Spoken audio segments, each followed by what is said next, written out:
Hello, Internet, and welcome to my live reaction for the Cuckoo's Fiancee, Chapter 50. When we last left our heroes, the gang all went to the beach for a vacation. Um, Nagi kinda thirsted after Hiro for a little bit, before having to confront Hiro about hiding the fact that he was living with Erika from her. Which led to Hiro largely forgiving him. There's a little bit of a tease as she plucks his hair and makes a witch joke, which everyone finds kind of weird, or at least Erika and Sachi find kind of weird back in their place. Um, but then we see this last little bit of Nagi and Hiro's conversation where they talk about Sachi for a minute. And how Hiro remarks that it seems like Sachi is in love with Nagi, which we all know, but which I really don't want to have brought up that often. So yeah, all that being said, let's jump right on into Chapter 50. Got our scan later page here. 50th foul, a relationship that doesn't change. There's no such thing. And our picture here this time is of Sachi in a Playboy Bunny outfit with the Happy Valentine card. We saw the same thing with last chapter with Erika, as I recall. Yeah, so I'm guessing next week is going to be Hiro, even though Valentine's is this coming Sunday. So maybe it's just maybe Yoshikawa isn't going to go past Valentine's Day with this gag. Maybe, I don't know. Anyway, we open with Sachi. Oh, first the blurb. Hiro and Sachi are on a hair trigger over Nagi, and a splendid sobashi time with Erika in the bath. So some Shoba? I've seen Shoba and Sobashi, I think, are just different translations of the same name, I think. If I'm not mistaken. Anyway, I'm always down for some Shoba time. But we open on Sachi who's come to confront Hiro over what Sachi said, or what Hiro said about Sachi last time. I mentioned last week, as I recall, that maybe it has to do with what Hiro and Sachi's conversation was back at the high school, way back when. But Sachi confronts Hiro, explain yourself. Why would Nagi say something like that? Why would he ask me if I like him? And then Hiro looks at her, confused a minute, and then laughs. I just kind of went with the flow of the conversation. And then Sachi gets upset. That doesn't mean you can just say that. Will you please just mind your own business? And Hiro asks her teasingly, am I wrong? And Sachi turns away embarrassed. Absolutely. For starters, this isn't what we agreed on. Yeah, that line there is definitely leading into their conversation back then. But Hiro just asks, Back then you told me... we see a little bit of what she said. Umino-kun interests me, I think. I don't know if I like that.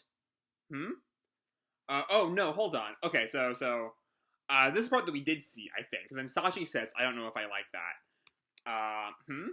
I think I've given you the wrong idea. My bad. You see, I'm engaged to someone too. And Sachi looks at her shocked. So I can't see Umino-kun as anything but a rival. She says that blushing, so... make of that what you will. But that does lead into what Sachi said last week about how, let me see if I can find the line real fast. I think it was page 19 of last chapter. The way I see it, she only sees you as a rival. Which is not something that Sachi has, picked up with any kind of observational skill. Is just straight up what Hiro told her. That's why, this is back in the present. I believed you back then, Hiro-san. But now, things have changed, haven't they? And Hiro kind of grins looking up at her.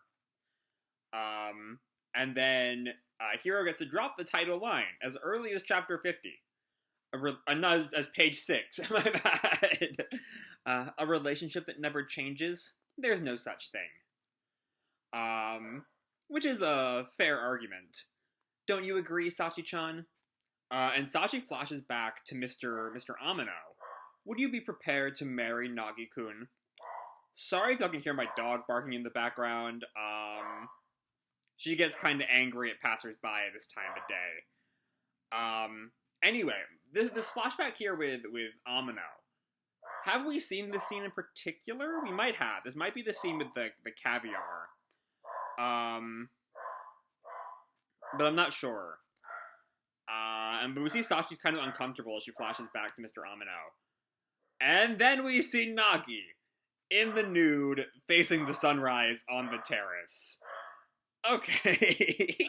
He's just like standing there. So confident. Oh, great Pacific! Witness me! And we see a Shoba there to like block his junk. Thank you. And then the wave kind of like crashes, and he thinks to himself, communing with nature is the best. Right now I'm completely free. And like jumps off the terrace, it looks like. Or he jumps back into the pool. To be one with the great outdoors. And then he just kind of plops in and then gets up, kind of sighs. Woo! Open air baths are the best. And just then, Erika walks in. Oh? Is that Nagi-kun I see? And I thought nobody would be here. Amino-san? Huh? What the? Didn't you take a bath earlier? Kind of like turns away because doesn't want to see her like that. Not yet. Took me a while to tidy up my things, but Erika just kind of walks in anyway. No, but hold up. Why are you coming in? Can't you see I'm in here right now? I really hope the dog is not bothering y'all because she's just going at it. Anyway, can you see I'm in here right now? And then she drops the towel. That's okay. I don't mind. Huh? And then Nagi kind of like, no. Bad. A high school boy and girl in the same bath together? It's outright indecent. And Erika clearly doesn't care as we get to Mrs. Choba, whose name I can't remember because it's been a while since I really read Yamada-kun. What are you getting all worked up for? She's coming in! At this point, it's fine if we're here together, isn't it? We're engaged after all. So I want to take a minute to reflect back on that I don't have any feelings for you not yet line from way back when. The way she's acting here, I think we reached the yet in that relationship. Anyway, and then Nagi kind of looks back at her in shock. This chick is totally cracked. What? He kind of turns back around. Well, if you say so, it can't be helped. And then we see Erika kind of like kicking up her feet. Outdoor baths are just the best, aren't they? You can see the lighthouse from here. Nagi-kun, come over and see. Nagi snaps back. What are you? And then he sees Erika looking at him, kind of smiling. I'm a little curious how much of this is like teenage boy vision and how much of this is actually happening. Could it be that she's trying to seduce me? What? Since when were we in this kind of relationship? And then he kind of thinks for a minute. Well, if I just go from the side? No, that would be bad. If all of a sudden Seigawa-san were to see us like this, and he's an image of Hiro coming in, bathing together, what a sleaze. It'd be curtains for me. Yeah, that's the exact kind of thing I could see happening. And then he thinks, yeah, well, the curtains came down ages ago. Before he's done anything, Erika speaks again. But this kind of thing is pretty nice. I always wanted something like this. And then Nagi looks at her kind of shocked. I was always alone. I didn't have any friends. So I never thought I'd see the day. And then we see she puts her hand on the floor of the bath. If only things could stay like this. We have our token full-page shot. This time not used for the title line. I was thinking we were gonna skip it this week because we already had our title line. Though I will note this line here, if only things could stay like this. Given that the full-page panel, this type of panel is generally used for the title line, I almost want to look at it in relation to the title line, which is, as Hiro says, a relationship that doesn't change. There's no such thing. And so it feels kind of like Hiro and Erika are in some kind of ideological antithesis here. I don't know if that's going to build to anything. I kind of doubt it will. But something to think about. And then Nagi's kind of stunned. And then thinks, did she really want to take a bath with me that much? And then in the background we see Erika trying to like shake her head. Darn, I got water in my ear. But to me, and he kind of like sinks down a little bit and then jumps up. I can't take it anymore. I'm out. And Erika looks back at it, shocked. And then Erika gets a full-on shot of his junk. Eek! And she, like, hides her eyes. Why are you naked? What's wrong with you? And then Nagi looks back at her. You're one to talk. You came in here all on your own. Aren't you naked too? And then he realizes what it means for her to be shocked about that. Huh? And then we see that she's wearing a swimsuit. And that the Shobas, back on page, whichever it was, page 10, were just there to hide the gag. Yeah, we all thought it was hiding, keeping this manga PG-13, but it wasn't. It was the setup for the gag. Why are you wearing a swimsuit? Duh, it's an outdoor jacuzzi. Nobody in Japan gives two nuts about that. And then, later that night, I think I misread the scene earlier when I said it was sunrise. I think it's sunset, because you see the sun kind of go down throughout the scene.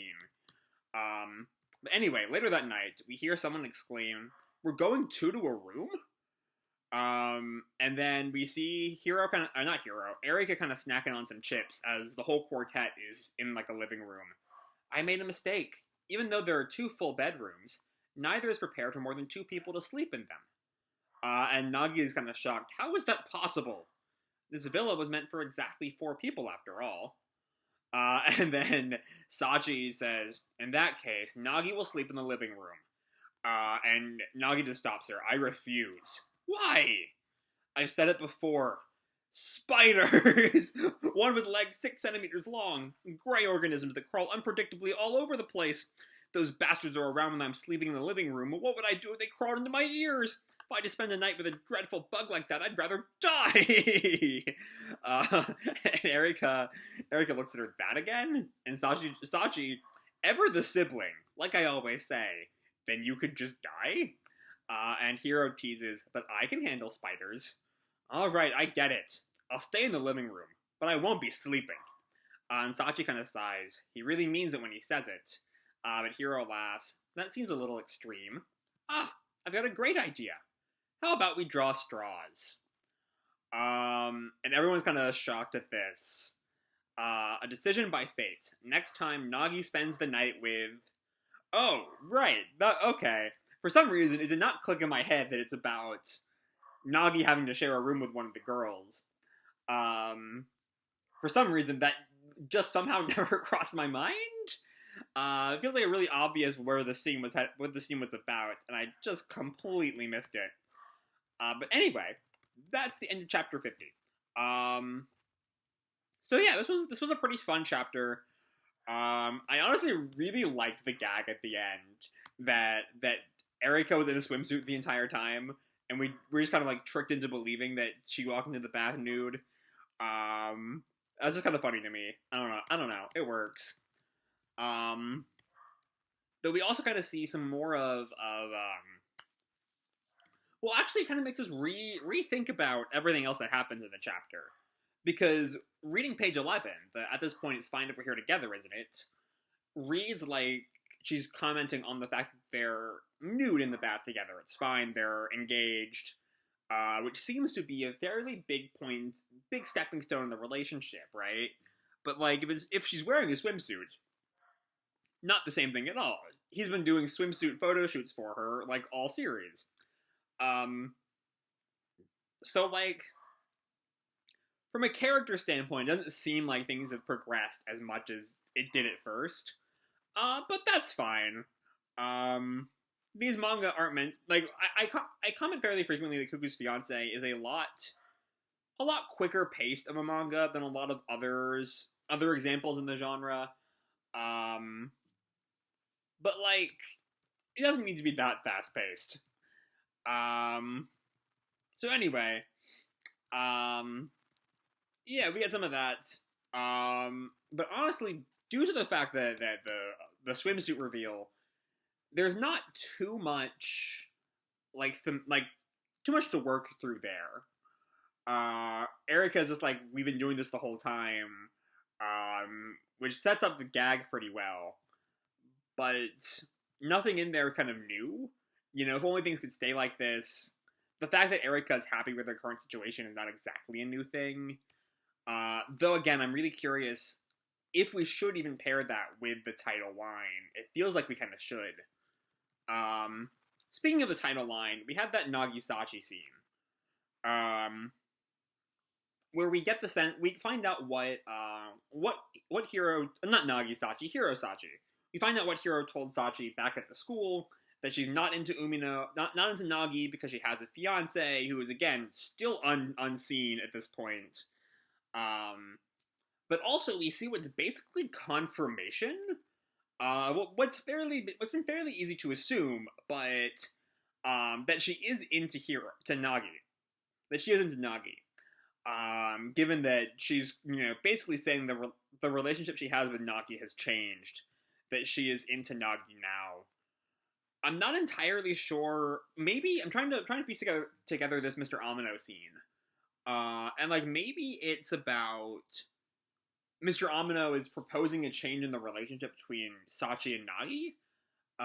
That the transition from sister to wife, which oof, is just a big old oof. I mean, I think I mentioned this in the last video. Part of me just wants to rip the Sachi band-aid off. Let's just deal with it and then be done with it forever. But yeah, I don't know. And then all of that leads into the final scene as we have a drawing straws. Someone has to share a room with Nagi. And I'm just hoping it's not Sachi. I am a NagiEri shipper, as is very, very clear by now.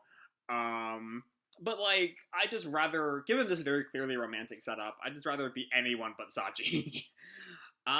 So yeah, that's all I gotta say for this video. Hope you all enjoyed the chapter and the video itself. If you did, feel free to drop me a like or subscribe, or, do whatever makes you happy, And remember, your life is your own, okay? Bye!